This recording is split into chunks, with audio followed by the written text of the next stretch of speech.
انا هعمل لك احتفال كبير في العزبه، احنا في انتظارك كلنا. مع السلامه. الله يا بنت يا زكيه، يا واد يا حسنين. ايوه. نعم يا حاج، خير ان شاء الله. هاتوا عجل ولا 2 من الزريبه اذبحوهم جوام، سيدكم نشأة نجح. يا ألف نهار أبيض، لما أروح أبشر ست الكبيرة ده الفرحة مش راح تصحي. وابعتوا هاتولي صبر افندي حالا. انا هو يا شيخ سلطان. خير، ايه المظاهره اللي انتوا عاملينها دي؟ عاوزين نعمل ليله كبيره، ليله ما تنتسيش ابدا. ممكن تخطف رجلك على مصر تتفق لنا مع اعظم مغنواتيه علشان يجوا. دي وعلى ايه التكاليف دي كلها؟ انت مالك انت يا اخي؟ اسمع يا حاج سلطان، انت عايز العزبه كلها ما تنساش اليوم دي؟ ايوه. بقى انت حاجز على شويه مستاجرين، تقدر تتنازل عن الحجز دي وتتبرع بالبيت الكبير يتعمل مدرسه ابتدائي الاطفال العزبي. قوم يا فندم بلاش كلام فارغ.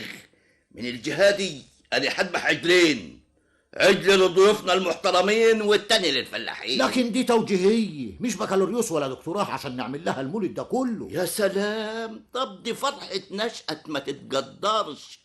لو تسمعوا هو بيكلمني من مصر. غريبه، هو عارف النتيجه من هناك؟ ايوه، ما طاقش يستنى لما النتيجة تطلع في الجورنال.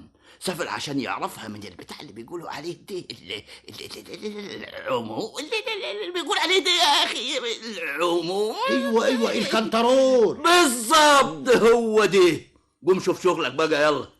حضر لنا الفراش اللي في البندر واتفق لنا مع حد من المغنواتيه تاني. ما قلنا ما فيش داعي. وانت كده دايما تقف زي العظمه في الصور.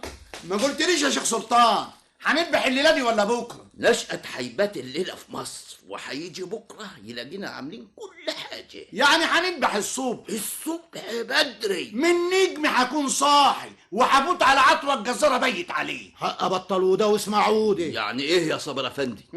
هو احنا مهما هنعمل هنكفي مع امسي نشأت ولا يعني خساره فيه؟